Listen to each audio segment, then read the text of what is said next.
Setiap orang percaya seharusnya, idealnya, bekerja maksimal. Karena pekerjaan ini kita persembahkan untuk Tuhan.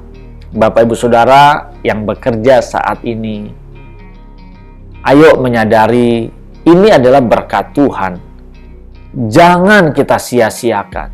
Jangan sampai kita mengecewakan Tuhan karena berperilaku seperti ini. Kalau ada orang lain yang berperilaku seperti ini, dan kita berusaha untuk diajaknya, dan bagi Bapak Ibu Saudara yang menyadari atau melalui konten ini baru tahu bahwa itu adalah korupsi waktu, maka saya anjurkan, saya sarankan, jangan lakukan lagi.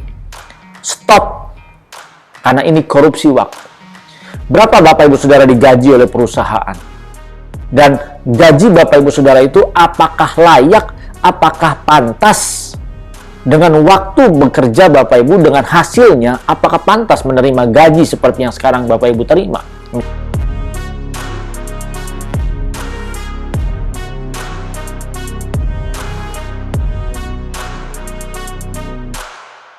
Kita berjumpa kembali Bapak Ibu Saudara bersama dengan saya Bu Yoko Saputra di channel CPS Television.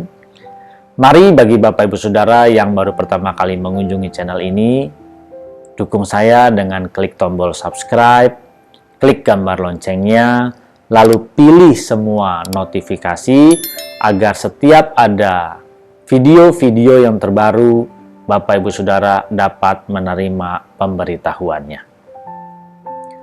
Sering ketika seorang karyawan bekerja di dalam sebuah perusahaan, atau mungkin ada anak buah kita atau bawahan kita ketika bekerja, lalu dia berusaha untuk mencari-cari kesempatan, mencari-cari alasan supaya dia bisa meninggalkan pekerjaan.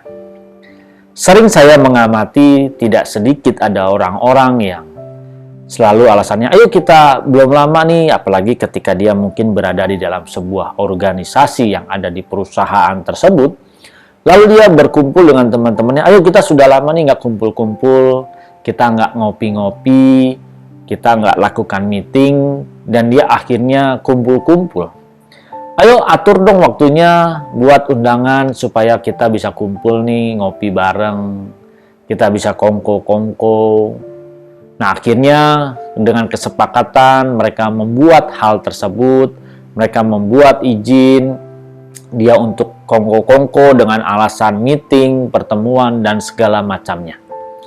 Hal ini sering dilakukan di perusahaan manapun juga, tetapi harus disadari oleh setiap kita, bagi orang yang percaya bahwa Yesus sebagai Tuhan dan Juru Selamat, seharusnya kita menghargai Dia. Kita ada bekerja di dalam sebuah perusahaan itu pun seizin Tuhan. Dan Tuhan yang memberkati kita di dalam pekerjaan kita. Kita masuk di dalam sebuah perusahaan, kita bekerja di perusahaan tersebut, itu berkat Tuhan. Ayo jangan kita sia-siakan berkat Tuhan ini. Tetapi justru kita harusnya bersyukur. Seharusnya kita berterima kasih dengan Tuhan. Caranya bagaimana? Hargai waktu bekerja kita. Bekerjalah dengan maksimal. Sayangnya tidak sedikit banyak orang percaya yang mengaku Yesus sebagai Tuhan dan Juru Selamat justru melakukan korupsi. Korupsi di sini bukan hanya dalam bentuk uang. Ingat ya, kita berbicara korupsi bukan hanya dalam bentuk uang. Kita bisa saja korupsi waktu. Ketika kita dengan alasan mau melakukan meeting, padahal ya hanya kongko-kongko, ngopi bareng di warung kopi, kumpul-kumpul, dari pagi sampai sore tidak kembali kerja, alasan meeting tetapi tidak kembali kerja, itu adalah korupsi waktu. Mari bagi setiap Bapak Ibu Saudara, kalau ada di antara kita yang masih seperti ini, saran saya jangan lakukan lagi. Karena ini mendukakan hati Tuhan. Ini melukai hati Tuhan. Boleh dikatakan sebenarnya ini adalah dosa. Berbicara dosa bukan karena kita membunuh, bukan karena kita mencuri. Ingat loh, ketika kita beralasan atau mencari alasan yang tidak-tidak supaya kita mungkin kongko-kongko, ngopi, atau kumpul-kumpul untuk hal-hal yang tidak beralasan dan tidak berguna, sebenarnya kita sedang korupsi waktu.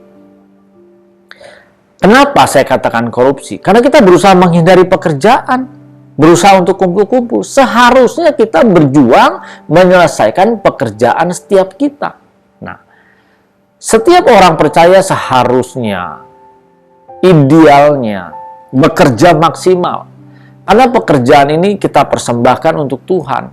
Bapak Ibu Saudara yang bekerja saat ini, ayo menyadari ini adalah berkat Tuhan. Jangan kita sia-siakan. Jangan sampai kita mengecewakan Tuhan karena berperilaku seperti ini. Kalau ada orang lain yang berperilaku seperti ini, dan kita berusaha untuk diajaknya, dan bagi Bapak Ibu Saudara yang menyadari atau melalui konten ini baru tahu bahwa itu adalah korupsi waktu, maka saya anjurkan, saya sarankan, jangan lakukan lagi. Stop. Karena ini korupsi waktu. Berapa Bapak Ibu Saudara digaji oleh perusahaan? Dan gaji Bapak Ibu Saudara itu apakah layak, apakah pantas dengan waktu bekerja Bapak Ibu, dengan hasilnya, apakah pantas menerima gaji seperti yang sekarang Bapak Ibu terima? Misalnya 10 juta, 20 juta, 5 juta. Apakah pantas? Berapa banyak kontribusi kita buat perusahaan di dalam bekerja? Berapa banyak loyalitas kita yang kita berikan buat perusahaan di mana kita bekerja? Uang yang kita terima itu harusnya sesuai, sepadan dengan waktu bekerja kita. Harusnya sesuai dengan hasil pekerjaan kita. Kalau tidak sesuai, berarti kita tidak pantas menerima gaji sebesar itu. Jadi kalau kita masih berusaha mencari alasan, kumpul-kumpul, lalu alasannya meeting, bisa dari pagi sampai sore, berarti kita sedang melakukan korupsi. Memang tidak korupsi seperti orang-orang, oh ambil duit. Sadar tidak? Kita merugikan perusahaan, Bapak Ibu Saudara. Kita merugikan tempat kita bekerja, seharusnya kita bisa maksimal. Tetapi banyak alasan. Nah, ayo. Bagi siapapun di antara Bapak Ibu Saudara sekalian, kalau ada di posisi ini, sekarang kita berjaga-jaga. Iblis berusaha menyeret kita dalam segala hal, dalam segala aspek. Jangan sampai ada kesalahan yang kita lakukan, sekecil apapun juga. Mari, saya mengajak bagi setiap Bapak Ibu Saudara, kalau ada yang mengajak Bapak Ibu Saudara untuk melakukan hal-hal seperti ini, tolak saja. Jangan ikuti. Konsekuensinya kita dimusuhin, itu pilihan. Itu pilihan ketika Bapak Ibu Saudara diajak dan tidak mau mengikuti atau tidak sejalan atau tidak sevisi, tidak sepikiran dengan mereka. Itu adalah pilihan dan ada konsekuensinya, yaitu mungkin kita dianggap tidak sejalan, kita dianggap mungkin berseberangan. Nggak apa-apa. Yang penting jangan sampai kita dimusuhi oleh Tuhan. Kalau mereka memusuhi kita, ya sudah biarkan saja. Manusia memusuhi kita. Kita otaknya berbeda kok. Kita cara berpikirnya berbeda kok. Oh, paradigma kita berbeda. Konsep kita pun berbeda. Tapi satu hal, ayo saya mengajak. Jangan sampai justru kita berbeda dengan konsep Tuhan.